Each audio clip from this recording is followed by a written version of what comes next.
I never thought I'd be the kind of woman who'd follow someone. But there I was, standing across the street from the Riverside Hotel, watching my daughter-in-law walk through those glass doors. Not toward her sick mother's bedside, but into the arms of the man I'd called my best friend for 30 years. Some betrayals don't just break your heart, they shatter your entire understanding of the people you loved. Before I begin my story, let me know in the comments where you're listening from and what time it is. I just want to know I'm not alone in this. And if you feel moved by what you hear, consider subscribing to Grandma True Stories. It helps more people find these stories and know they're not alone either. Now let me tell you what really happened. My name is Margaret Hayes, but everyone calls me Maggie. I'm 68 years old, and for most of my life, I believed I was blessed. I had raised a good son, David, who grew up to be an accountant with a strong work ethic and an even stronger heart. When he married Linda 15 years ago, I thought he'd found his perfect match. Linda was charming. She had this way of lighting up a room with her smile, of making you feel like you were the most important person in the world when she spoke to you. She was 42 now, still beautiful, and she'd given David 2 wonderful grandchildren, Emma, who was 13, and little Jake, who was 10. Those children were my world. I lived in a modest ranch house about 20 minutes from David and Linda's place. Since I'd retired from teaching 5 years ago, my days had settled into a comfortable rhythm. Tuesday afternoons were for the garden club, Thursdays I volunteered at the library, and Saturdays were sacred. That was when Bobby came over for coffee. Robert Chen, or Bobby as I'd always called him, had been my best friend for 3 decades. We'd met when our kids were in elementary school together. His daughter Sarah and my David had been in the same class. After Bobby's wife passed away from cancer 12 years ago, our friendship had deepened. He was lonely, I was widowed myself for 6 years now, and we understood each other's grief. People sometimes asked if we were more than friends. The answer was always no. Bobby was like a brother to me, someone I could talk to about anything, someone who knew me better than I knew myself. He'd help me fix things around the house, and I'd cook him proper meals because he never bothered making anything more complicated than a sandwich for himself. Life was good, predictable, safe, or so I thought. It was a Wednesday afternoon in late September when things began to unravel. I was in my kitchen making apple pie, David's favorite, when my phone buzzed with a text message. I wiped the flour from my hands and picked it up, expecting it to be from my garden club friend Betty. But it was from Linda. The message was brief, same place, same time. Can't wait to see you. Delete this. I stared at the screen, confused.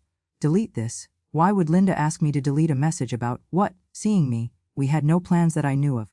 And Linda never texted me anyway. She always called, usually on speakerphone while she was driving somewhere. My finger hovered over the screen.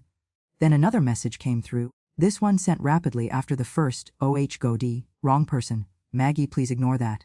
It was meant for someone else. Just silly work stuff. My chest tightened. Something in those words didn't sit right. Wrong person? Delete this. What kind of work message needed to be deleted? I typed back, no problem, honey. Already forgotten. But it wasn't forgotten. It sat in my mind like a stone in my shoe, small but impossible to ignore. That evening David called. His voice sounded tired. Hey Mom, just checking in. How are you doing? I'm fine, sweetheart. Making your favorite pie? You sound exhausted? Yeah, work's been crazy. Tax season prep is starting early this year. He paused. Linda's been gone a lot lately, visiting her mother. Her health has been getting worse. I straightened up, the phone pressed closer to my ear. Her mother? I didn't know she was sick. What's wrong? Some heart issues, I think. Linda doesn't like to talk about it much. You know how she is about family stuff.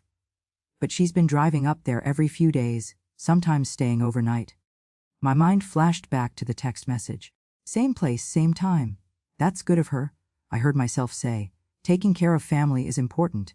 We chatted a few more minutes, but after we hung up, I couldn't shake the feeling that something was wrong. Linda's mother lived 2 hours north, in a small town called Millbrook. I'd only met the woman twice. Linda always said her mother was very private, didn't like visitors. But heart problems. Wouldn't Linda have mentioned something to me? We talked at least once a week. I tried to push it out of my mind. I was being paranoid. That text message was probably exactly what she said, work-related, sent to the wrong person. But the stone in my shoe had grown into a rock. Free Saturday morning arrived with golden autumn sunlight streaming through my bedroom window. I'd barely slept, my mind turning over that strange text message and David's tired voice. But Saturdays meant Bobby was coming over for coffee, and I needed to pull myself together. I just put the coffee pot on when I heard his familiar knock. 3 quick raps, always the same pattern. "Come in, Bobby!" Doors open. He walked in carrying a paper bag from the bakery down the street. Bobby was 70, with silver hair he kept neatly trimmed and kind eyes behind wire-rimmed glasses. He wore his usual weekend outfit, khaki pants and a button-down shirt, even on his days off from his job at the insurance company. "Brought your favorite," he said, setting the bag on the counter. "Blueberry scones." "You spoil me," I said, pouring 2 mugs of coffee. We settled into our usual spots at my kitchen table, the morning sun making patterns on the tablecloth. We talked about ordinary things, his daughter Sarah's new job in Seattle, my garden club's plans for the fall festival, the squirrel that kept raiding my bird feeder. Normal, comfortable. This was the friendship I'd relied on for 30 years. But something felt different that morning. Bobby seemed distracted. He kept checking his phone, which wasn't like him. Bobby had always joked that he was old school. He barely knew how to text. "Everything okay?" I asked, watching him glance at his screen for the 3rd time. He looked up quickly, a smile that didn't quite reach his eyes. "Oh yes, just Sarah. She keeps sending me pictures of her new apartment." "That's nice," I said, but doubt crept in. Bobby's daughter usually called him. She wasn't much of a texter either. We finished our coffee, and Bobby left earlier than usual, claiming he had errands to run. I watched him drive away from my front window, that uneasy feeling growing stronger. The rest of Saturday passed slowly. I tried to distract myself with gardening, but my roses seemed to mock me with their beauty. Everything looked perfect on the surface, just like my life had seemed perfect a few days ago. It was late afternoon when my phone rang. "Betty from Garden Club." "Maggie, I'm so sorry to ask last minute, but could you possibly give me a ride to pick up my car from the mechanic? Tom's out of town, and they close at 5. It's over by the Riverside Hotel District." "Of course," I said. "I'll be there in 10 minutes." The Riverside Hotel District was the newer part of town, built up in the last decade with hotels, restaurants, and shops. I rarely went there, too much traffic, too many tourists. But helping Betty was no trouble. I picked her up, and we chatted about the upcoming fall festival as I drove. The mechanic's shop was just past the Riverside Hotel, a sleek glass building that always looked too fancy for our small town. I was stopped at a red light directly across from the hotel entrance when I saw her. "Linda?" She was walking toward the hotel entrance, wearing a blue dress I'd never seen before, something fitted and elegant, not her usual casual mom clothes. Her hair was styled differently, curled and flowing over her shoulders. She looked like she was going somewhere special. My heart started pounding. Maybe she was meeting a client. Linda worked in real estate. Maybe this was a business meeting. But then I saw him. Bobby. My Bobby. My best friend of 30 years. He was standing under the hotel awning, and when he saw Linda approaching, his face lit up in a way I'd never seen before. Not the friendly smile of an acquaintance. Something else. Something intimate. Linda reached him and he took her hand. Not a handshake. He took her hand the way a man takes the hand of someone he loves. And then they disappeared together through those glass doors. "Maggie? Maggie?" The lights green. Betty's voice seemed to come from very far away. Somehow I pressed the gas pedal. Somehow I drove the remaining 2 blocks to the mechanic's shop. Somehow I smiled and waved as Betty thanked me and got into her car. And somehow I drove myself home, even though I couldn't feel my hands on the steering wheel or remember making any of the turns. I sat in my driveway for 20 minutes, unable to move. My daughter-in-law and my best friend, together, at a hotel, same place, same time. The text message suddenly made horrible, perfect sense. Linda hadn't been visiting her sick mother. There was no sick mother. She'd been visiting Bobby. My Bobby? And they'd been meeting at that hotel, probably for months. While my son worked himself to exhaustion at the office, while I made pies and tended my garden, while the world I thought I knew crumbled into lies. I finally went inside my house as the sun was setting. I sat in my living room in the growing darkness, not bothering to turn on the lights. How long had this been going on? How many times had Bobby sat at my kitchen table, eating scones and drinking coffee, pretending to be my friend while he was sleeping with my son's wife? How many times had Linda hugged me, called me mom, smiled at family dinners while carrying on this betrayal? And more importantly, what was I going to do about it? I couldn't tell David. Not yet. Not without being absolutely certain. I'd seen them walk into a hotel together, yes, But what if there was some explanation? What if I was jumping to conclusions? Even as I thought it, I knew I wasn't. The pieces fit too perfectly: Linda's frequent absences, Bobby's distracted behavior that morning, that text message, the way he'd taken her hand. I needed proof. Real proof. Because once I told David, once I spoke this truth out loud, there would be no taking it back. His marriage would be over. His children's family would be shattered. And my friendship with Bobby, that was already dead, wasn't it?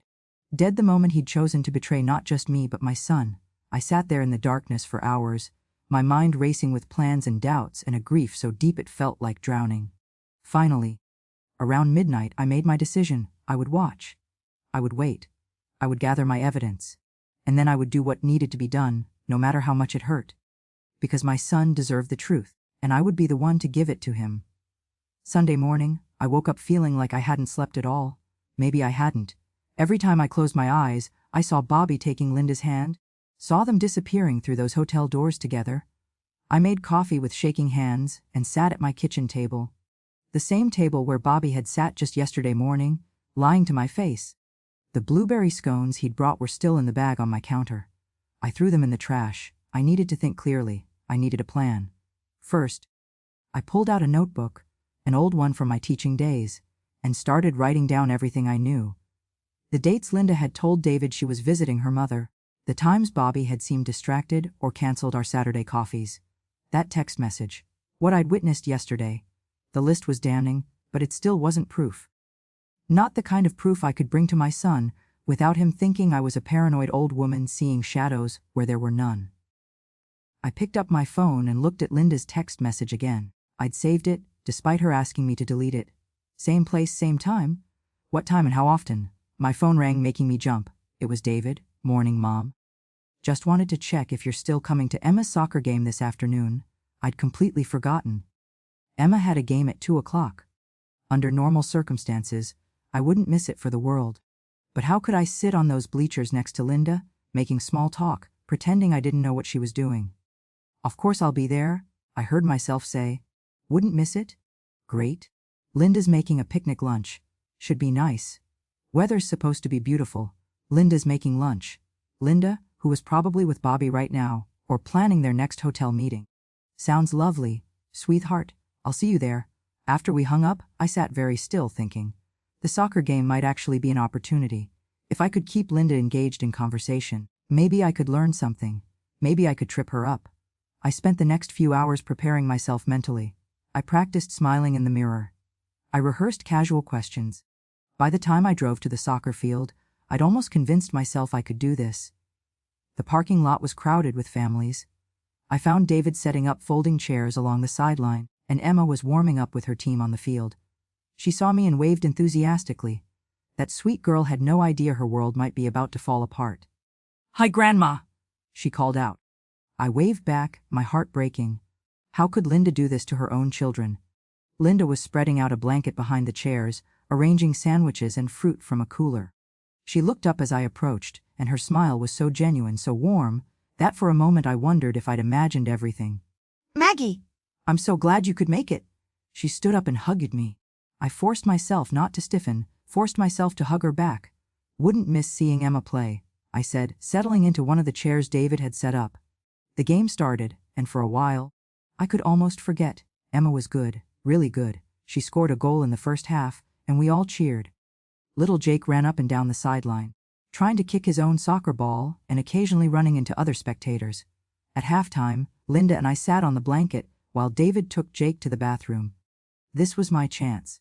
"How's your mother doing?" I asked casually, taking a sip of lemonade. Linda's hand paused for just a fraction of a second as she reached for a sandwich. "She's hanging in there. It's hard, you know, seeing her struggle." "I can imagine." "What exactly is wrong with her heart?" David mentioned it was heart issues, but he wasn't sure of the details. "Oh, it's complicated. The doctors are still running tests." She looked away, watching the field. "I don't like to talk about it much. It's too painful." "Of course, I understand. How often have you been going up there?" 2, sometimes 3 times a week. Depends on how she's feeling." I nodded slowly. "That must be exhausting for you. 2 hours each way. Plus staying overnight sometimes." "You're a good daughter. Family's important," she said, and there wasn't even a flicker of guilt in her eyes. She was either an incredible liar, or she'd convinced herself that what she was saying was somehow true. "Does Bobby ever go with you?" I asked, keeping my voice light. "I know he's been through a lot with illness, losing his wife. He might be a comfort." This time, Linda's reaction was visible. Her eyes widened just slightly, and she took a quick breath. "Bobby? No, why would Bobby come with me?" "Oh, I don't know. I just thought. You know how it is in our town. Everybody knows everybody. I thought maybe you'd run into him or something." "No," Linda said firmly. "I haven't seen Bobby in months. Not since David's birthday party back in June." Lie. That was a lie. I'd seen them together yesterday. The certainty of it settled into my bones like ice. David and Jake returned, and the second half of the game started. I watched Linda cheer for Emma, watched her pack up the picnic supplies, watched her kiss David goodbye when the game ended and tell him she needed to run some errands before dinner. Errands, or another meeting with Bobby. After they left, I sat in my car in the parking lot and made a decision. I called Bobby. He answered on the third ring. "Maggie, how are you?" "I'm fine. Listen, I was thinking, could you help me with something tomorrow? My kitchen sink has been draining slowly, and you know I'm hopeless with plumbing." "Tomorrow?" He sounded hesitant. "What time?" "Afternoon. Say 2 o'clock. Actually, I have a doctor's appointment tomorrow afternoon. Could we do it Tuesday instead?" "A doctor's appointment?" I kept my voice concerned. "Nothing serious, I hope?" No, just a routine checkup, you know how it is." Another lie? Bobby's doctor's office was closed on Mondays. I'd called him there once on a Monday, and the recording said they were only open Tuesday through Friday. "Of course," I said. "Tuesday works fine. See you then." After I hung up, I sat there with my phone in my hand, feeling something shift inside me. The sadness was still there, deep and heavy, but now there was something else. Anger. Cold, clear anger. They were both lying to me. Lying to David, lying to those beautiful children, and they were doing it without even a tremor of guilt. I started my car and drove home, my mind already planning my next move. If Bobby had a doctor's appointment tomorrow afternoon, I had a pretty good idea where he'd really be. And this time, I wouldn't just watch from across the street. This time, I'd get the proof I needed. Monday morning arrived with gray clouds and a chill in the air that matched my mood. I'd barely touched my breakfast, my stomach too twisted with anxiety and anger to handle food. I had a plan, but I wasn't sure I could go through with it. Following people, taking pictures, this wasn't who I was. I was a retired schoolteacher, a grandmother, someone who baked pies and volunteered at the library. Not someone who conducted surveillance operations. But what choice did I have? I couldn't tell David without proof. I couldn't confront Bobby and Linda with just suspicions. I needed evidence that was undeniable. I spent the morning preparing. I charged my phone fully. I'd need it for pictures. I found an old baseball cap and sunglasses in my closet, feeling ridiculous even as I tried them on. I looked like a woman trying to disguise herself, which I suppose I was. At 1:30 I drove to Bobby's house. He lived in a small bungalow about 15 minutes from me.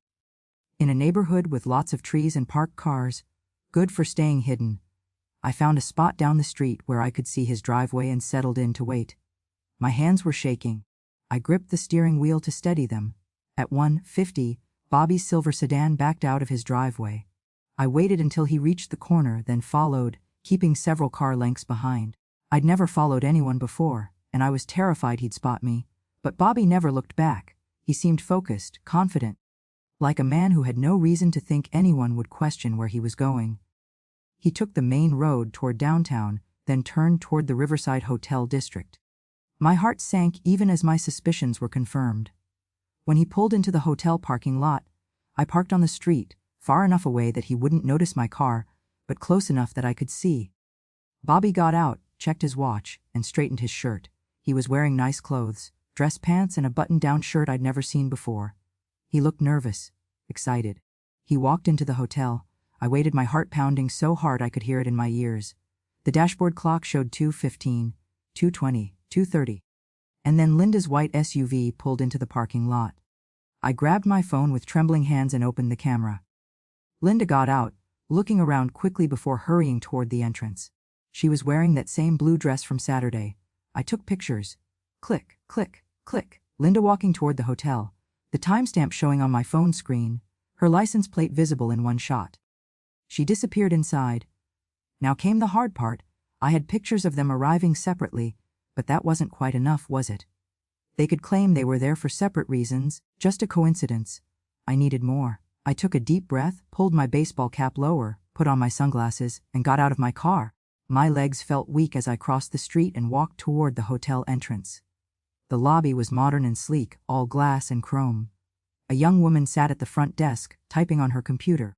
A few people sat in the lounge area, scrolling on their phones. No sign of Bobby or Linda.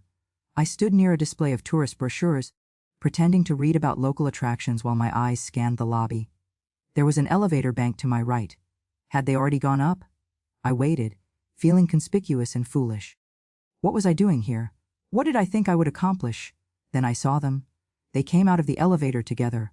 Bobby's arm was around Linda's waist, casual and familiar. They were laughing about something. They walked across the lobby toward the hotel restaurant, not even glancing around to see if anyone might recognize them. I turned away quickly, my hand shaking as I raised my phone and pretended to take a selfie. But the camera was facing them. Click, click. I got 2 clear shots. Bobby and Linda together, his arm around her. Both of them smiling. They went into the restaurant and were seated by the window. I could see them from where I stood. Bobby reached across the table and took Linda's hand. She leaned forward, saying something that made him laugh. I'd seen enough. More than enough.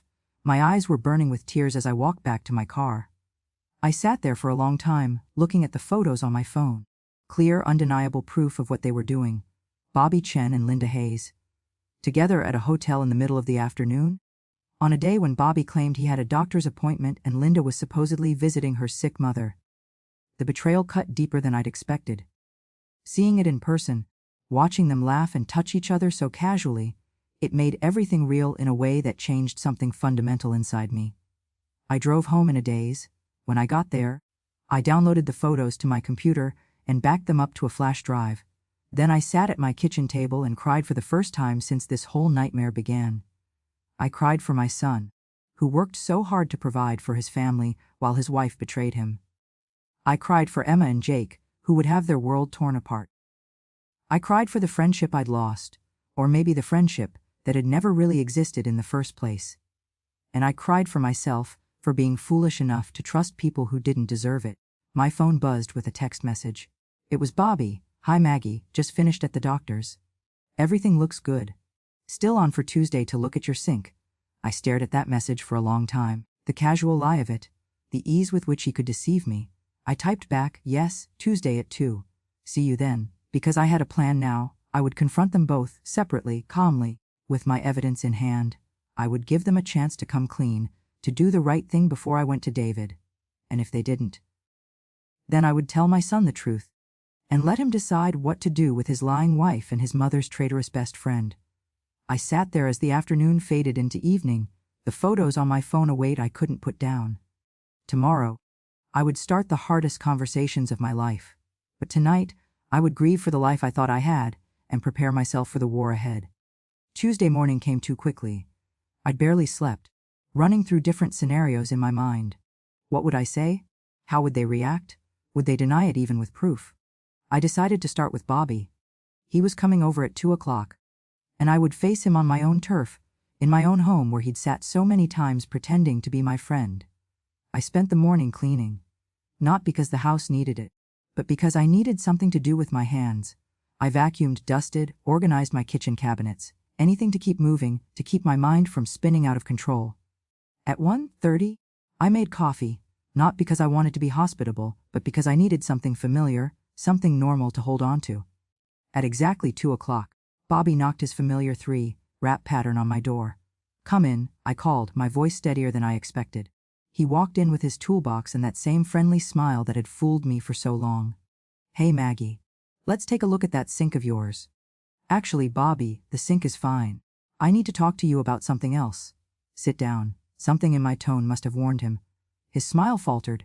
What's wrong? Are you okay? Sit down, I repeated. And this time it wasn't a request. He sat at my kitchen table slowly, setting his toolbox on the floor. Maggie, you're scaring me. What's going on? I sat across from him and placed my phone on the table between us, the screen dark. I'm going to ask you a question, and I want you to think very carefully before you answer. Where were you yesterday afternoon? His face went pale. I told you. I had a doctor's appointment. Bobby. My voice was cold now. I'm going to give you one chance, to tell me the truth. Where were you yesterday afternoon? He swallowed hard. Maggie? I don't understand why. I picked up my phone and opened the photo gallery. I turned it toward him so he could see the first picture. Him and Linda in the hotel lobby, his arm around her waist. The color drained completely from his face. His mouth opened, but no sound came out. That's what I thought. I said, my hands trembling despite my attempt to stay calm. How long, Bobby? How long have you been sleeping with my son's wife? Maggie, please let me explain. How long? My voice cracked on the words. He put his head in his hands. When he finally spoke, his voice was barely a whisper. 6 months, 6 months, half a year of lies. Half a year of sitting at this table, drinking my coffee, accepting my friendship while he destroyed my family. Does she love you? I asked, though I wasn't sure why it mattered. Bobby looked up, and I saw tears in his eyes. I don't know, maybe. I love her, Maggie. I know it's wrong, I know it's terrible. But I can't help how I feel. You can help what you do about it? The words came out louder than I intended. You could have walked away. You could have told me. You could have done 1,000 things differently, but instead you chose to betray my son, to betray me, to help that woman destroy her own family. It wasn't supposed to happen, he said weakly. We ran into each other at a coffee shop last spring. We started talking. It was innocent at first, I swear, just friendship. But then you decided your feelings were more important than my son's marriage. More important than those 2 children. More important than 30 years of friendship with me. Bobby was crying now, tears running down his face. I'm sorry. Maggie, I'm so sorry. I never wanted to hurt you. I never wanted to hurt David. But Linda and I, get out. He looked up startled. What? Get out of my house. Take your toolbox and get out. I never want to see you again. Maggie, please. We need to talk about this. There's nothing to talk about? I stood up, my chair scraping against the floor. You made your choices, Bobby. You chose her over everything else. Now you get to live with the consequences. Get out! He stood slowly, picked up his toolbox, and walked toward the door. At the threshold, he turned back. Are you going to tell David? What do you think? I asked bitterly. Please, he said, his voice breaking. Please give us a chance to end this on our own. To figure out, this. You've had 6 months to end this. You're not going to. Neither is she. You're both too selfish. I walked to the door and held it open. You have until Friday. Friday afternoon. I'm telling David everything. That gives you 3 days to come clean yourselves if you have any decency left. But either way, my son is going to know the truth. Bobby stood there for a long moment, then nodded slowly and walked out. I closed the door behind him and leaned against it, my whole body shaking. 1 down, 1 to go. I waited until evening to call Linda. I kept my voice casual, friendly. Hi, Linda. I was wondering if you could stop by tomorrow morning.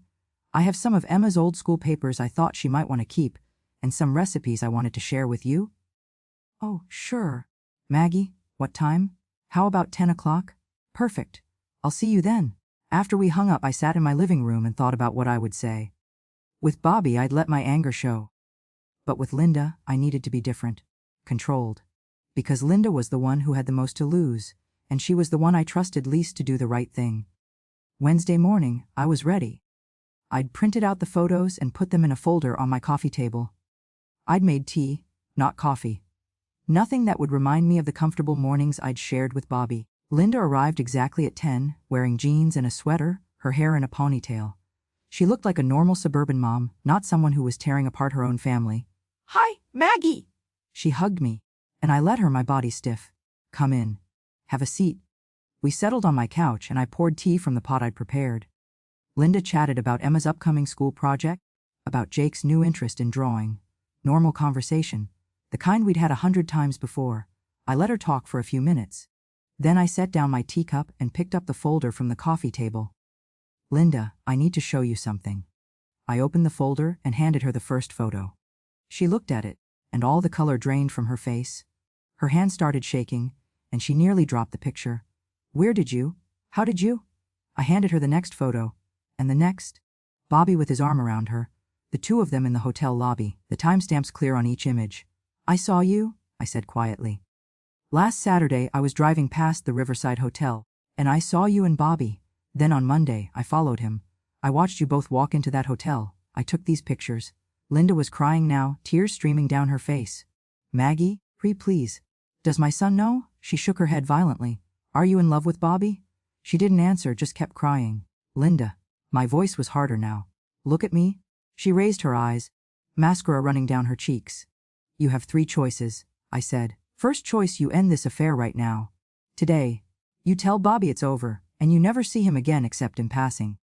You recommit to your marriage, and you spend the rest of your life being the wife my son deserves, and the mother those children need. Second choice, you tell David the truth yourself. You sit him down and you confess everything, and you let him decide whether your marriage can survive this. Third choice, you do nothing, and I tell David everything on Friday. I show him these pictures, I tell him about the hotel, and I let him make his own decisions about his future. Linda was sobbing so hard she could barely speak. Please don't tell him. Please, Maggie. It would destroy him, it would destroy the kids. Then make a different choice, I said coldly. And it today. Or tell him yourself. I can't lose him, she whispered. I can't lose my family. Then stop betraying them. She flinched at my raised voice. I took a deep breath, forcing myself back under control. You have until Friday, Linda. Same as Bobby. Friday afternoon. If David doesn't know, I'm telling him myself. What happens after that is up to you. Linda stood on shaking legs, leaving the photos scattered on my coffee table. Does Bobby know you're telling David? Bobby knows. She nodded slowly, wiping her face. This will destroy him too, you know Bobby. He's not a bad man. He's lonely. And we just… I don't want to hear it, I interrupted. I don't want your excuses or your justifications. I want you to leave my house. And I want you to think about what kind of person you want to be. The kind who does the right thing, or the kind who keeps lying until she gets caught. Linda walked to the door like someone in a trance. She turned back once. I'm sorry, Maggie. I know you won't believe me, but I never wanted to hurt you. But you did it anyway, I said. That's the difference between wanting something and actually being a decent human being. Now go. After she left, I gathered up the photos and put them back in the folder. My hands were steady now. I'd done what I needed to do. Now came the waiting. 3 days to see if either of them had the courage to tell David the truth. 3 days until I had to do it myself. The next 3 days were the longest of my life. Wednesday afternoon. After Linda left, I sat in my living room and stared at the phone, half expecting it to ring. Maybe David would call, his voice broken, telling me Linda had confessed. Maybe Bobby would call to beg me again. But the phone stayed silent. Thursday morning, I went to the library for my volunteer shift, trying to maintain some normalcy. But I couldn't focus. I missed shelved books, forgot names of regular patrons, and finally Betty pulled me aside. Maggie, are you all right? You seem a million miles away. I'm fine. I lied. Just tired. But I wasn't fine. I was carrying a weight that got heavier with every hour. The knowledge of what was coming, what I might have to do. Thursday afternoon, my phone finally did ring. It was Linda. Maggie. Her voice was thick, like she'd been crying. Can we talk? Have you told David? Silence. Then we have nothing to talk about, I said. Please? I need more time. I need to figure out how to. You've had 6 months, Linda. You've had 2 days since I gave you an ultimatum. Time is something you've run out of. I can't do it, she whispered. I can't tell him. It will break his heart. So you'd rather I do it. You'd rather he hear it from his mother than from his wife. I'm going to end it with Bobby, she said quickly. I am. I already told him we can't see each other anymore. Doesn't that count for something? Did you tell him before or after I showed you the pictures? She didn't answer. That's what I thought, I said. You're not ending it because it's wrong. You're ending it because you got caught. There's a difference. Please, Maggie. Give me 1 more week. Just 1 more week to figure out how to tell him. No. The word came out firm and final. Tomorrow, Linda. Tomorrow afternoon at 4 o'clock, I'm going to David's house. Either you tell him before then, or I will. Those are your only options. I hung up before she could argue further. Thursday night, I barely slept. I kept rehearsing what I would say to David. How do you tell your son that his wife has been unfaithful? How do you break someone's heart because you have to? Because the truth matters more than comfort. I thought about calling Bobby, to see if he was planning to confess. But I couldn't bring myself to dial his number. That friendship was dead. Whatever we'd had, or whatever I'd thought we'd had, was gone forever. Friday morning dawned gray and cold, matching my mood. I made coffee but couldn't drink it. I put on nice clothes, not too casual, not too formal. Clothes for delivering devastating news to your own child. At noon my phone rang. David, my heart stopped. Had they told him? Mom, Are you free this afternoon? I was hoping we could talk. His voice sounded strange, tight. Controlled in a way that wasn't natural for him. Of course, I said, my mouth dry. What time? Could you come over around 4? 4 o'clock? The exact time I'd planned to go there anyway. I'll be there, I said. After we hung up, I sat very still, trying to interpret that phone call. Had Linda told him? Had Bobby? Or was this about something else entirely? The afternoon crept by in agonizing slowness. At 3:30, I got in my car and drove to David's house, my hands gripping the steering wheel tight enough to hurt. David and Linda lived in a comfortable 2-story house in a neighborhood with good schools and tree-lined streets. Emma's bike was on the front lawn. Jake's soccer ball sat on the porch steps. Evidence of a normal, happy family. I rang the doorbell at exactly 4 o'clock. David answered. His eyes were red, he'd been crying. "Hi, Mom," he said quietly. "Come in." My heart sank. Someone had told him. I followed him into the living room. Linda was sitting on the couch, her face blotchy and swollen from tears. The kids weren't home, they must have sent them somewhere. "Sit down, Mom," David said, and his voice was so sad it broke my heart. I sat in the armchair across from them. David remained standing. "Bobby called me this morning," David said. His voice was carefully controlled, like he was holding onto his composure by a thread. "He told me everything." I looked at Linda. She couldn't meet my eyes. "He said you knew," David continued. "He said you confronted them both. That you gave them until today to tell me themselves." He laughed, but there was no humor in it. At least he had the guts to actually do it. "David, I'm so sorry," Linda started, but he held up his hand. Just don't." He turned to me. "Why didn't you come to me right away, Mom? Why did you give them time?" "Because I wanted to give them a chance to do the right thing," I said quietly. "I wanted them to have the chance to tell you themselves, to at least show that much courage and respect.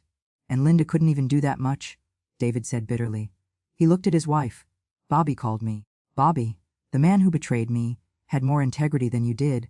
Linda was crying harder now, her whole body shaking. I was scared. "I didn't know how to tell you. I love you, David.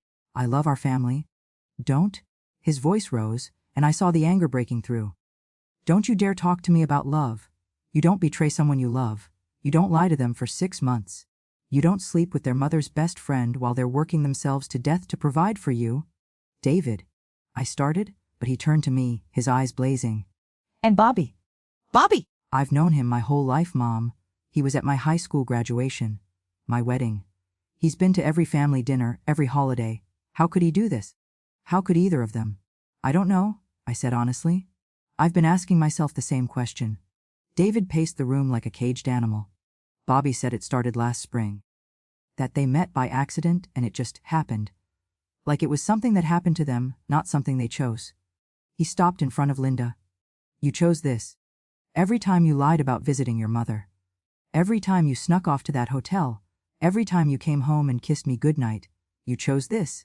Linda reached for him, but he stepped back. "Don't touch me." "What are you going to do?" I asked quietly.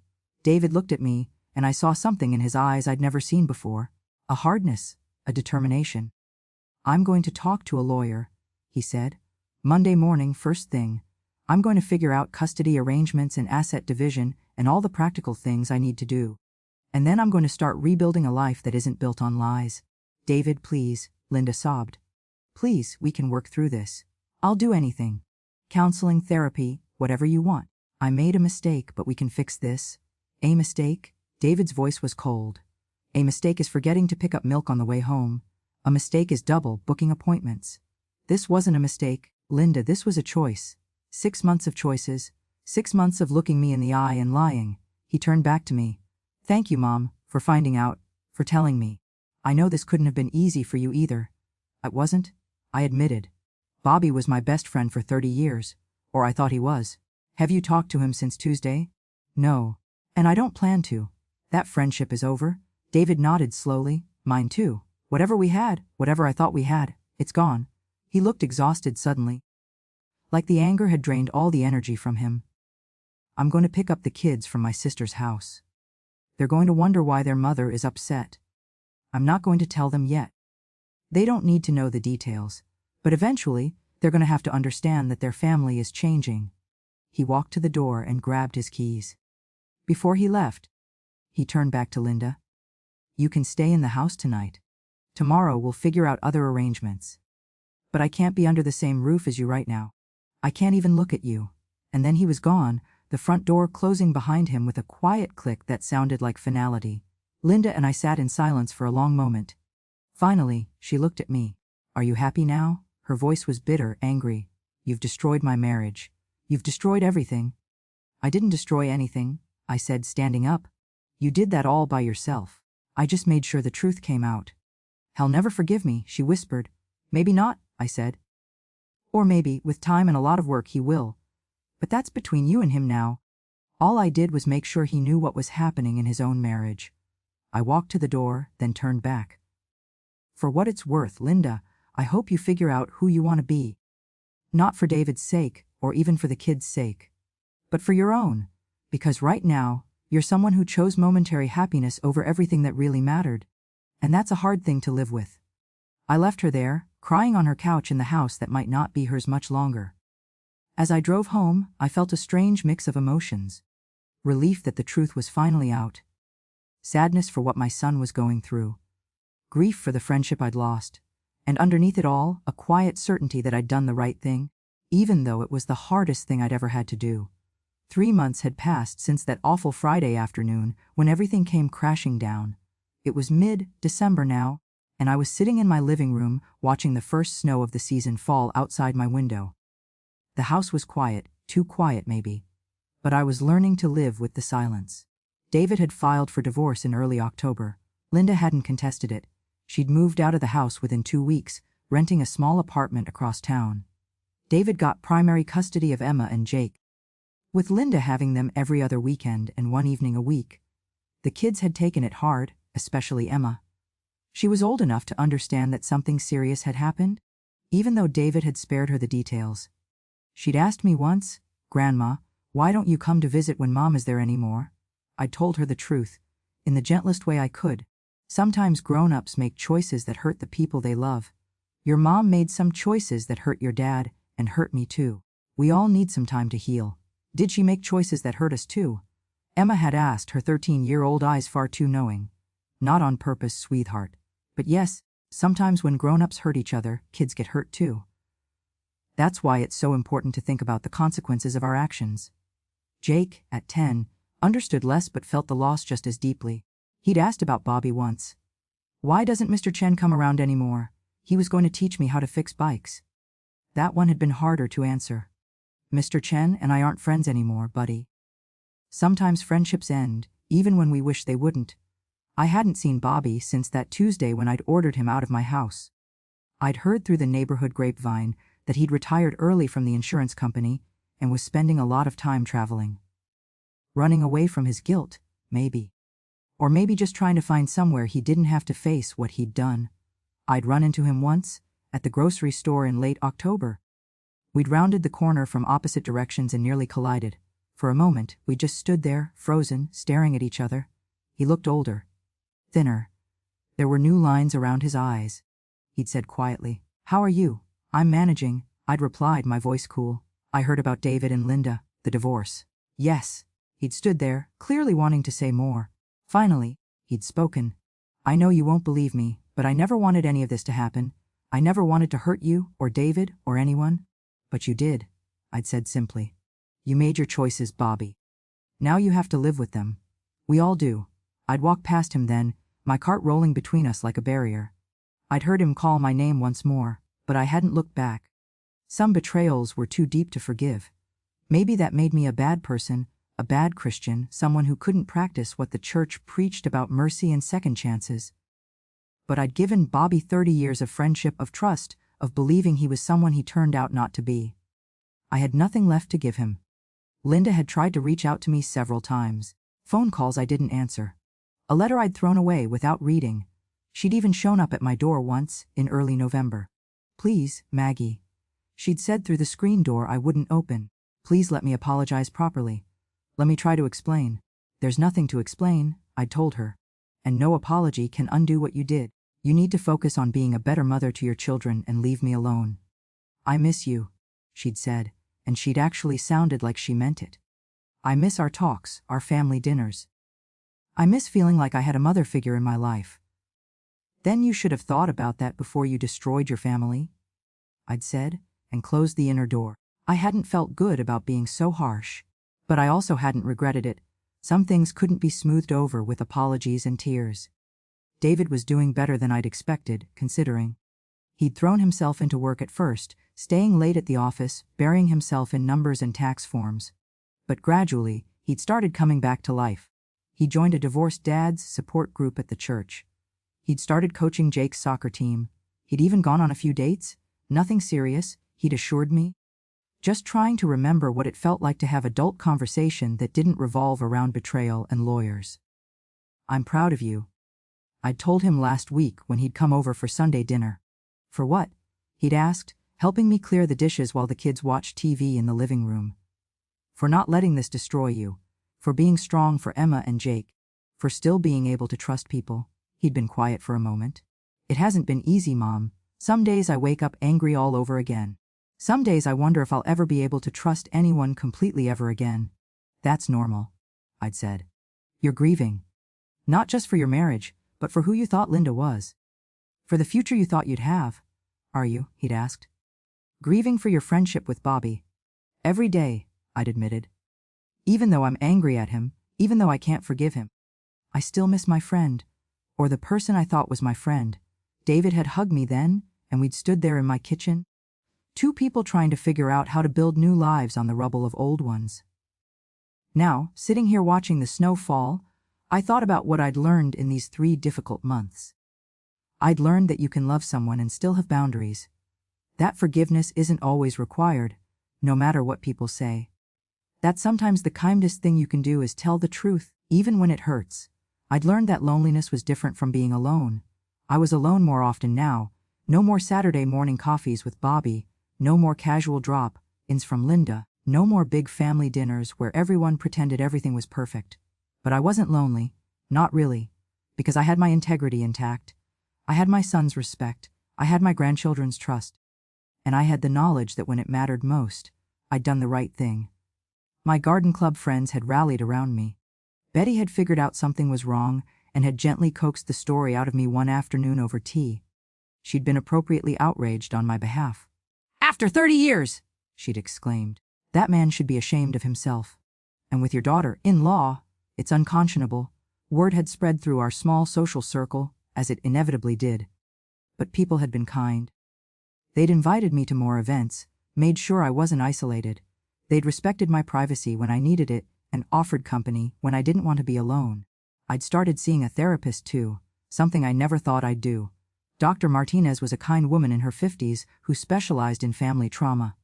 She'd helped me process the anger and grief. Helped me understand that it was okay to feel betrayed, okay to not forgive, okay to set boundaries even with people I'd once loved. You did an incredibly brave thing, she'd told me in one of our sessions. You protected your son even though it cost you your best friend. That takes real courage. It doesn't feel brave, I'd admitted. It just feels necessary. That's what courage is, she'd said. Doing the necessary thing even when it's hard. The house phone rang, pulling me from my thoughts. It was David. Hey Mom. Just wanted to let you know, the kids and I are going to cut down a Christmas tree tomorrow. Want to come with us? I smiled. This was progress. Last year it had been a big family affair. David, Linda, the kids, Bobby and me all going together to the tree farm, drinking hot cider, taking pictures. This year would be different. Smaller, but maybe that was okay. Maybe smaller and honest was better than big and false. I'd love to, I said. What time? Pick you up at 9. Perfect. After we hung up, I looked around my living room. I'd redecorated a bit over the past months. Taken down some old photos that included Bobby, rearranged furniture, small changes, but they mattered. This was my space now, not haunted by ghosts of friendships that never really existed. On my mantel was a new photo, just me, David, Emma, and Jake at the park last month. We were all smiling, real smiles, not the fake ones you put on for the camera. It was a picture of survival, of moving forward. My doorbell rang. I wasn't expecting anyone. I opened it to find a woman about my age standing there, someone I vaguely recognized from church. I'm sorry to bother you, she said. My name is Carol Patterson. I'm friends with Betty from your garden club. She mentioned you might have room for one more at your next meeting. I studied her for a moment. She looked nervous, hopeful. Betty had mentioned that Carol had recently gone through a difficult divorce after her husband left her for a younger woman. "We meet Tuesday afternoons," I said. 2 o'clock at the community center. "You're welcome to join us." Her face lit up. "Thank you. I've been looking for ways to meet people, make new friends. It's hard starting over at our age." "It is," I agreed. "But it's possible. Come Tuesday. We'd love to have you." After she left, I realized something. I was moving forward, not running away from what had happened, but acknowledging it, learning from it, and building something new. Bobby and Linda had made their choices. They'd chosen momentary happiness over integrity, passion over loyalty, their own desires over everyone else's well-being. And I'd made my choice too. I'd chosen truth over comfort, my son's welfare over my own peace of mind, honesty over the easier path of looking the other way. Was I happy? Not yet. Maybe not for a while. And I was at peace. And that was something. The snow was falling harder now, covering my garden in white. In a few months, spring would come again. The roses would bloom. Life would continue. The way it always does, even after betrayal and loss, I would continue too. Different than before, maybe. Changed by what I'd experienced. But stronger, I thought. More certain of who I was and what I valued. I looked at the phone in my hand and thought about Bobby one last time. Somewhere out there, he was living with his choices. Somewhere out there, Linda was trying to rebuild a relationship with her children. They would have their own journeys, their own lessons to learn. But my journey was my own. And I was finally ready to walk it without looking back. I turned off the lights downstairs and headed up to bed. Tomorrow, I'd cut down a Christmas tree with my son and grandchildren. Next week, I'd welcome a new friend to garden club. The week after, who knew? Life wasn't perfect. It wasn't what I'd planned or expected. But it was honest, and it was mine. And in the end, that was enough.